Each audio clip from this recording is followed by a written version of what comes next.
Hi, you probably know Animal Crossing, the cute game about populating an island and becoming friends with your neighbors, but there's something hiding under the surface of this innocent story. Hi, my name's Seth. Today, I'll be talking about why Animal Crossing is hell, or more accurately, why Animal Crossing is an allegory for Dante Alighieri's Divine Comedy, but only the hell part. So what do you do in Animal Crossing? Well, I usually start out my day watering some flowers, digging some holes, paying off my $10,000 in debt, and catching some bugs, you know, the normal stuff. So really, Animal Crossing is an allegory for life. And if I've learned anything on my 19 years on this planet, it's that life is hell.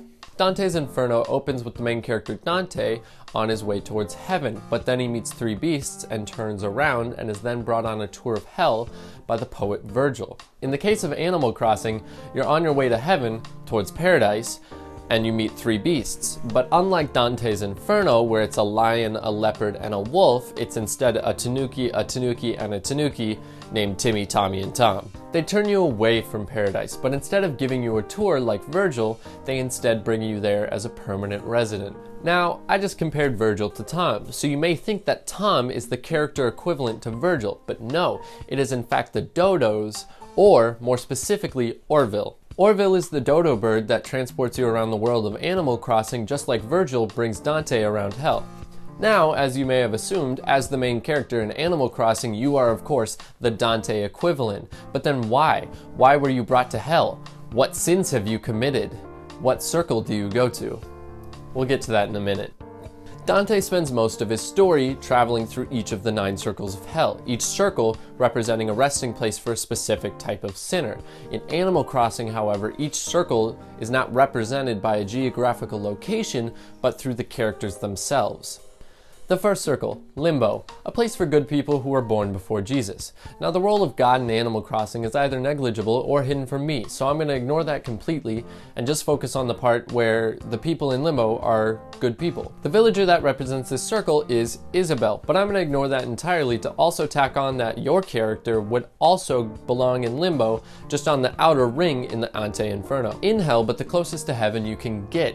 Forced to be stung by bees, hear puns every time you catch a fish, and even at times given glimpses of paradise. The second circle, Lust. In this circle, the souls of the lustful swirl around in a terrible storm for eternity. Now when you say soul, my mind immediately goes to Wisp. And there's no storm per se, but it rains, and his souls wander around the island, which is a pretty close match. Though it's kind of weird to think that Wisp is damned to the island for lustful reasons. The third circle, Gluttony. Now I couldn't think of a character that represented Gluttony very well, but then I asked my friend who's also played the old games, so with that, the character that represents Gluttony is Chip. This fat beaver is the holder of the fishing tournament and will eat every single fish you bring him. He has put away upwards of 30 fish in 2 hours. That's almost physically impossible. The fourth circle, Greed. Now, can you think of any characters that hoard stuff to the point where they need a whole building to hold all of it? Who could it be? Blathers. This acquisitive owl will stop at nothing until he fills his museum with priceless artifacts and animals, and could not better represent Hell's circle of hoarders. The fifth circle, Wrath. Anger in the act of taking it out on someone. This circle goes to the character Mr. Rossetti, the character that gets mad at you for not saving your game. And to quote him in Wild World, "If you're gonna quit, you gotta save first. Use your head, punk. It's even written in the manual, you clod." Well, he didn't say clod, but I mean, that's besides the point. The sixth circle, Sloth. And this goes to Leaf. I'm sorry, buddy, you're a sloth. The seventh circle, Wrath 2 Electric Boogaloo. Violence towards others, yourself, God, art, or nature. So when it says violence against nature, I'm gonna say it's violence against trees and grass and water and stuff, not what it actually means. And CJ is guilty of gross overfishing for sport, a complete and total disrespect towards nature itself. The eighth circle, Fraud, Pimps, Seducers, Flatterers, Spirituals, Astrologists, Diviners, Hypocrites, and Thieves. For the crime of being an astrologist, Celeste represents the 8th circle of hell. You like stars? Hell time. The 9th circle, Treachery. Betrayal of kin, country, guests, or benefactors. Sinners here are sentenced to an eternity of being frozen in ice. Now, Red the Sketchy Fox could fit in many of these circles, but I think he fits best here. Guilty of at least 2 of these crimes, he is not to be trusted. Even Tom Nook has stated that he thinks Red is even lower than him, which I highly doubt. At the end of your journey through hell, you walk through a glowing door, the light shining on you as you pass through. Now, if I quote the end of Dante's Inferno, you can see the similarities.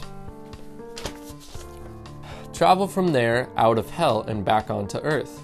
They emerge from hell on Easter morning, just before sunrise. What? What do you mean the tweet is fake? I just recorded the... Okay. My friend just called me the tweet is fake. So never mind. But we have one last character to identify. Tom Nook. So the person that holds the title for worst character in the game is either Red or Tom. And despite Red's obvious fraud, I believe that character to be Tom, the resident villain of Animal Crossing. But I will now detail all his crimes and how he fits into every single circle. First circle, Limbo. If you're not baptized, you can't go to heaven and you're stuck here. So, I mean, I don't think Tom is baptized. I can't confirm, so this one's a little... Second circle, Lust. Okay, so at first I was thinking this one was a little bit of a stretch, but if you look at the folklore for Tanukis, they have massive testicles, like boat-sized testicles, supposedly able to stretch up to the size of 8 tatami mats, whatever that is. Third circle, Gluttony. Look at this chub. He definitely eats more than he needs to. Fourth circle, Greed. I mean, do I really need to say much about this? He's a loan shark. He constantly puts you in debt for his own gain. I mean, fifth circle. Let's take a look at this video right here.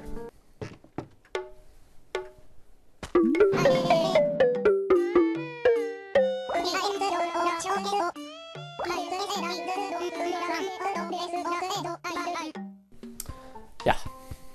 Sixth circle. Sloth. He barely does a single thing. He just gets you to do everything for him. I mean, do a single piece of work, you son of a bitch. Seventh circle. Violence towards various things. I'll show this clip again, cause yeah. The eighth circle. Fraud. Tom has previously worked with Red, who is known for selling fraudulent art. This implies that Tom himself has done sketchy things and has been generally deceitful in the past. Hell, he misrepresented what you were getting into when he brought you to the island. That's pretty fraudulent. Ninth circle, betrayal. More specifically, betrayal of guests. Tom invites you to his island and immediately screws you over. He is the worst person here. In fact, let's go over the other horrible things Tom has done. Child labor, loan sharking, he's a capitalist hoarder, abuse, insurance fraud, and probably murder. That's 6 more things. You know what? At the end of Dante's Inferno, Lucifer is a 3-headed beast. If I try to think of another entity with 3 heads, only one thing comes to mind. The Tanukis. Timmy and Tommy aren't Tom's relatives, but they don't really explain where they come from. They're just interns or something? That only leaves one explanation. Timmy and Tommy are Tom Nook. The 3 Tanukis of Animal Crossing is Lucifer himself. Even if he's not actually the devil, he's at least running a long scam. I mean, he brings you to this island, builds you a lackluster house that is not worth the amount he charges you for, and then continually coerces you into more purchases he knows you won't be able to pay. He charges no interest in order to not raise suspicion over what he's charging you for. He's tricking you and deserves to go where he's heading.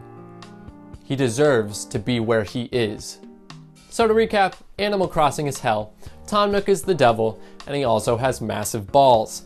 Thanks for watching. I just want to say really quickly that I am no expert on religion, and I knew nothing about either Dante's Inferno or Animal Crossing when I started researching this. This is satire, and I mean no offense to any parties.